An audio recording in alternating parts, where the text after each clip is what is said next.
Nah, kemudian ini tentang melanosit ya.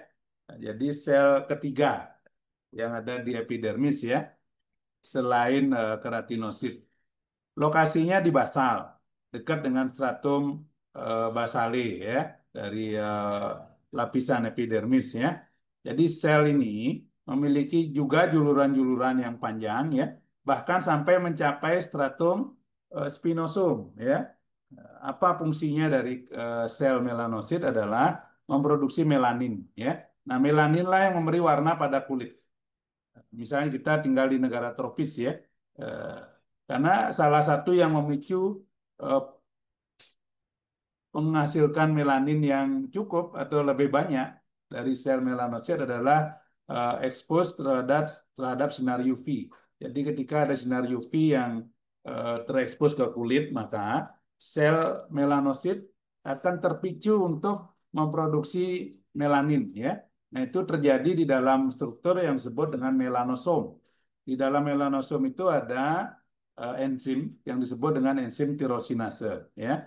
Nah, enzim inilah yang bisa menghasilkan melanin ya. Nah, kemudian apa yang menarik dari peristiwa ini, melanosom kemudian perhatikan pada gambar ini akan bermigrasi ya, bermigrasi ke ujung-ujung dari eh, jari dari sel melanosit. Kemudian setelah migrasi, tentu ini akan menjadi dekat dengan keratinosit ya, ujung-ujung ini. Kemudian terjadi semacam pemutusan dari ujung tersebut ya. Kemudian akan ditangkap oleh sel-sel keratinosit. Jadi yang dilepaskan oleh melanosit akan ditangkap. Kemudian struktur tersebut ya yang mengandung pigmen melanin akan masuk ke dalam sitoplasmanya dari sel-sel keratinosit ya. Nah, kemudian dengan bantuan dari lisosom di dalam sel keratinosit, struktur tersebut akan dicerna. Kemudian melaninnya akan terdistribusi ya, didistribusikan pada area yang mampu melindungi sel tersebut dari UV. Itulah yang terjadi ya. Nah, itulah yang menjelaskan kenapa kita tinggal di daerah tropis memiliki jumlah melanin yang lebih banyak dibandingkan dengan ras lain yang tinggal di area lain di bumi ini ya. Kemudian ada fakta yang menarik bahwa ternyata sebaran sel melanosit tidak berbeda antara kita yang lahir di negara tropis dengan orang yang misalnya lahir di Eropa. Jadi ada faktor lain yang menjelaskan kenapa kulit kita menjadi coklat, kemudian di tempat lain menjadi bahkan menjadi hitam, ya. Nah, kemudian kita lihat struktur yang berada di bawah epidermis yang disebut dengan dermis. Ini masih bagian dari kulit ya. Jadi dermis ini secara umum disusun oleh jaringan ikat padat tidak teratur ya.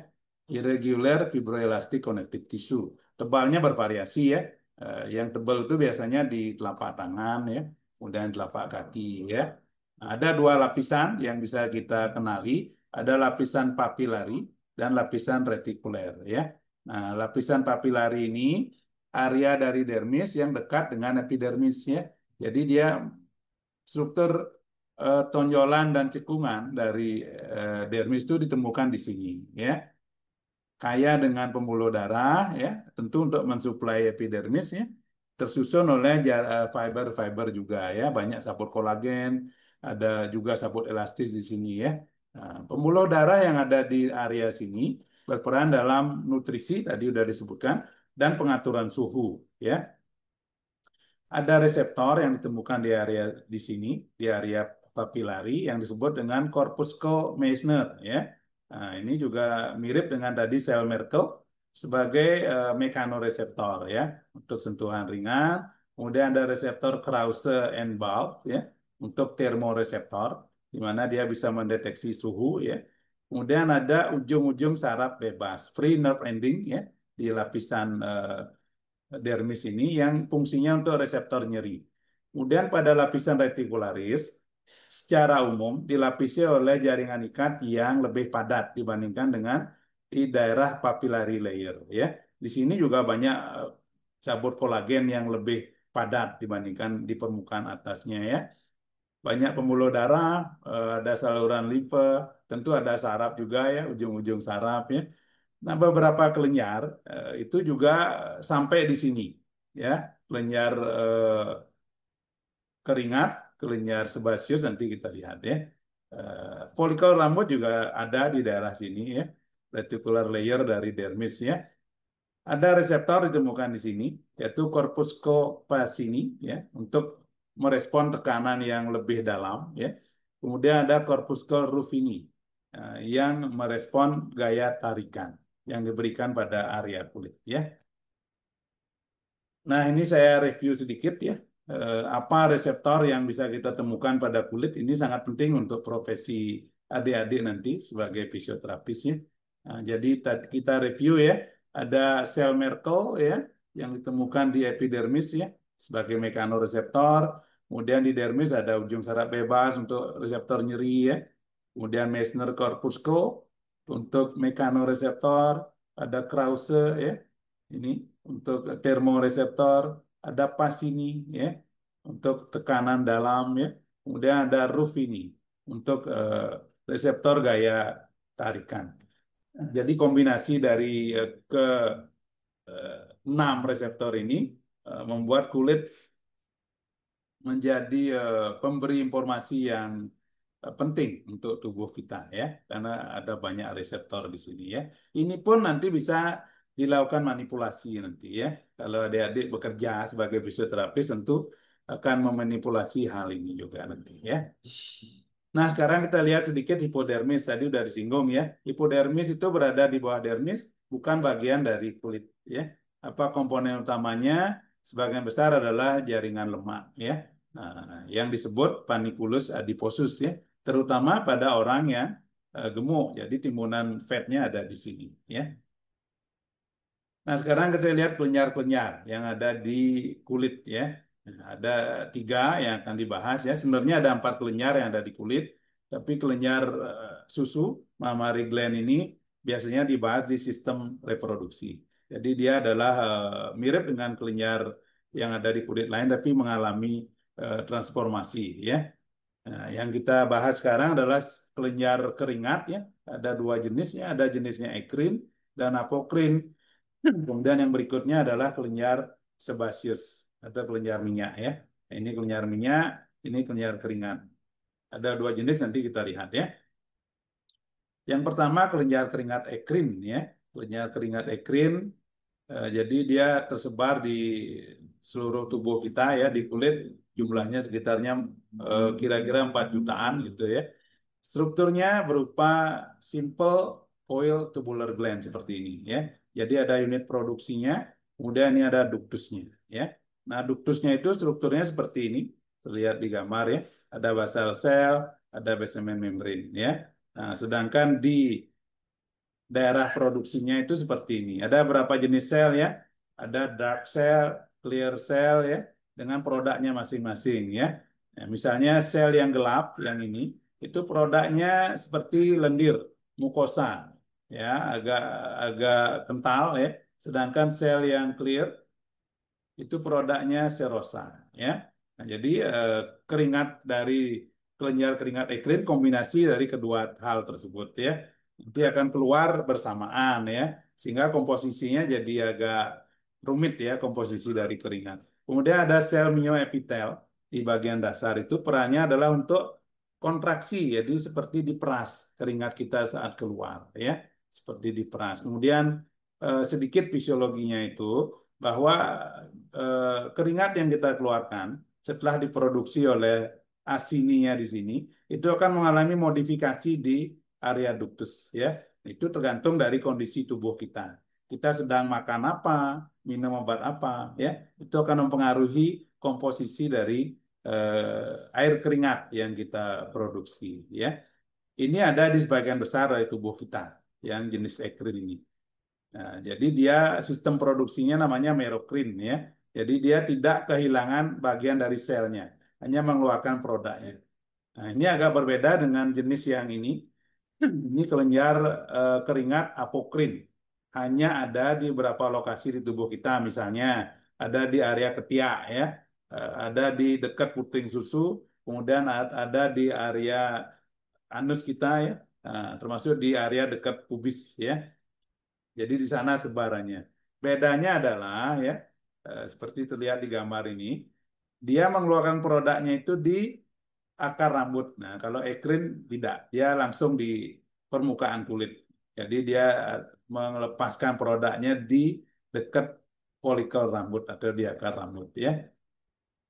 Nah, yang menarik dari kelenjar apokrin ini, dia tidak bekerja dari awal kehidupan kita, tapi dia setelah pubertas baru aktif ya. Sehingga salah satu ciri dari orang yang sudah pubertas itu adalah mengalami perubahan bau aroma badan ya, bau badan itu karena hal ini ya. Em, Dia sistem sekresinya apokrin ya, jadi kehilangan sebagian dari selnya, struktur selnya menjadi bagian dari produk dari air keringat. Itu bedanya dengan yang tadi ya. Yang tadi merokrin, ini namanya apokrin ya. Kemudian tentang bau keringat ya banyak yang mempengaruhi ya. Ada bakteri, ada makanan yang kita makan ya. Nah, beberapa modifikasi dari kelenjar ini, misalnya yang di daerah telinga itu termodifikasi menjadi sel yang menghasilkan serumen ya, mungkin tahu ya, kotoran telinga. Nah, kemudian di kelopak mata ada juga modifikasi dari kelenjar ini namanya kelenjar mol ya, yang menghasilkan sekret yang cukup kental juga. Nah, apa namanya kelenjar yang terakhir namanya kelenjar sebasia ya. Kelenjar sebasia ini lokasinya di akar rambut biasanya ya, di folikel rambut. Strukturnya seperti ini ya. Nah, ada sel-sel yang menimbun minyak ya. Kemudian saking banyak minyaknya kemudian selnya pecah. Nah, itu membentuk sebum. Sebum dikeluarkan di akar rambut, kemudian masuk juga di permukaan kulit. Ya, sebenarnya tujuannya adalah untuk melindungi rambut agar tidak rapuh, ya, dan melindungi kulit juga. Nah, jadi minyak itu tidak seburuk yang kita kira. Jadi manfaatnya banyak dan juga nanti kalau dibaca lebih detail fisiologinya, sebum ini juga menjaga pH dari permukaan kulit. Dia bisa membantu pertumbuhan bakteri-bakteri baik yang ada di kulit. Ya. Nah, kemudian setelah kulit ya, udah bahas kulit, sudah selesai. Kita lihat struktur berikutnya yaitu rambut ya.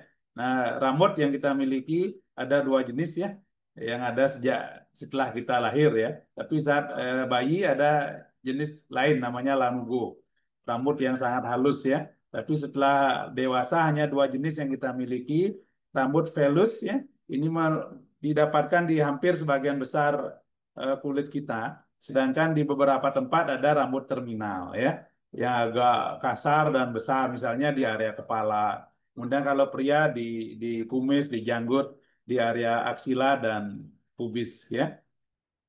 Kemudian yang menarik adalah ternyata sebaran folikel kita sama dengan binatang yang mirip dengan kita. Misalnya ambil contoh monyet gitu ya. Monyet kan bulunya tebal. Itu bukan berarti folikelnya lebih banyak. Folikel rambutnya sama dengan kita, tapi yang berbeda adalah jenis rambutnya ya. Sebagian besar kita rambutnya velus, sedangkan pada primata yang lain yang dominan adalah rambut terminal ya. Kita lihat dulu folikel rambut ya. Folikel, ini namanya folikel rambut ya. Jadi folikel rambut ini adalah area ya invaginasi ya dari epidermis ya ke arah bawah ya. Sehingga membentuk kantung seperti ini. Ya, itu namanya folikel rambut ya. Folikel rambut itu diselubungi oleh ini namanya glassy membran ya. Itu lapisan yang transparan yang melapisi bagian paling luarnya ya. Nah, kemudian ada beberapa istilah ya, apa yang disebut dengan akar rambut ya. Akar rambut adalah pelebaran ya, pelebaran dari ujung folikel yang ada di bawah ini akar rambut ya. Dia melebar ya. Kemudian ada struktur lain namanya ini papilla dermis. Papilla dermis ini adalah jaringan ikat vaskuler yang berada tepat di ujung dari akar rambut ya. Dan keseluruhan itu gabungan antara akar rambut ya, akar rambut dengan papilla dermis ini disebut sebagai hair bulb ya. Ini sangat penting ya dalam menjaga kesehatan rambut ya. Kemudian ada yang disebut dengan matriks ya. Matriks rambut ini adalah sumber dari pertumbuhan rambut. Disinilah sel-sel aktif mitosis. untuk pertumbuhan memanjang dari rambut ya. Jadi di bagian matrik, kemudian di bagian luarnya ada selubung ya, ada selubung dalam dan ada selubung luar ya. Selubung akar luar, ada selubung akar dalam ya. Nah, itulah struktur dari rambut ya. Nah, kemudian setelah folikel rambut ada batang rambut yang terlihat di luar dari kulit atau di atas dari epidermis ya. Ini batang rambut ya. Nah, tentu pada rambut terminal batang rambutnya panjang dan lebih lebar ya. Pada velus lebih pendek dan lebih tipis gitu ya. Nah, ada berapa struktur ya yang melapisi atau yang membentuk batang rambut. Ada namanya medula itu pada bagian dalam ya. Ini agak lembut nih di tengah sekali. Kemudian ada korteks di luarnya. Kemudian ada kutikula ya. Itu bagian luar ya, terdiri dari sel-sel yang sudah mati ya. Nah, warna rambut, kenapa rambut berwarna? Jadi mirip ceritanya dengan di kulit. Ada juga melanosit yang berlokasi di bagian sel-sel terbawah dari folikel rambut ya. Itu pada matrik. Ada melanosit menghasilkan melanin gitu ya. Kemudian melaninnya akan dikirim atau dipindahkan ke sel-sel matrik ya yang ikut membelah nanti sehingga dia terbawa terus ke atas ke batang rambut ya. Nah, itu yang nanti mempengaruhi warna rambut kita ya. Ada beberapa jenis melanin yang dihasilkan ya. Sehingga warna rambut juga bervariasi, mirip dengan warna kulit kita ya. Nah, pada rambut yang uban itu berarti produk-produk melaninnya sudah nggak ada ya, sehingga rambut menjadi tidak berwarna ya. Nah, kemudian ada otot ya yang berlokasi di kulit otot polos ya, namanya erector villi. Erector villi ini fungsinya adalah untuk merubah posisi rambut kita. Ini perhatikan ya. Nah, ketika kita dingin gitu ya, atau ketakutan ya, itu disebut sebagai merinding gitu ya. Nah, itu saraf-saraf tertentu di tubuh kita akan mengatur otot erector villi ini untuk berkontraksi ya. Nah, dia akan menarik rambut sehingga posisinya lebih tegak seperti ini ya. Nah, di textbook disebutkan tujuannya sebenarnya salah satunya adalah untuk menjaga suhu tubuh kita tetap hangat gitu ya. Nah, tapi juga banyak hal yang mempengaruhi. Misalnya faktor psikis juga mempengaruhi seperti ketakutan dan lain-lain ya. Nah, ini adalah kerjaan dari erector villi ya. Nah, ini sedikit tentang pertumbuhan rambut ya. Bagaimana rambut tumbuh ya. Ada berapa fase ya. Fase anagen, katagen, telogen ya. Nah, yang paling panjang fase anagen, di mana terjadi mitosis dari sel-sel di area matrik ya, yang sangat masif gitu ya, sehingga rambut menjadi lebih panjang terus-menerus ya. Ya, kira-kira ini berlangsung selama 3 sampai 5 tahun rata-rata ya. Kemudian setelah itu terjadi penurunan ya, di mana sel-sel sudah nggak membelah lagi di area matrik. Masuk ke fase katagen. Nah, folikelnya menyusut ya. Nah, setelah itu masuk fase telogen. Kemudian rambut lepas, batang rambut lepas dari folikelnya ya. Setelah itu akan mulai lagi dengan fase baru ya. Nah, itu juga yang menyebabkan dipengaruhi banyak hal ya maksud saya. Misalnya ada orang yang secara genetik rambutnya lebih panjang ya, ada yang lebih pendek. Antara pria dan wanita juga berbeda ya.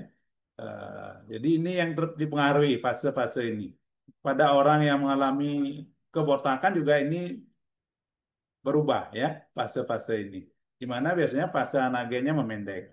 Memendek, kemudian terjadi banyak kerontokan rambut ya. Jadi prosentasenya bergeser seperti yang terlihat di bawah ya.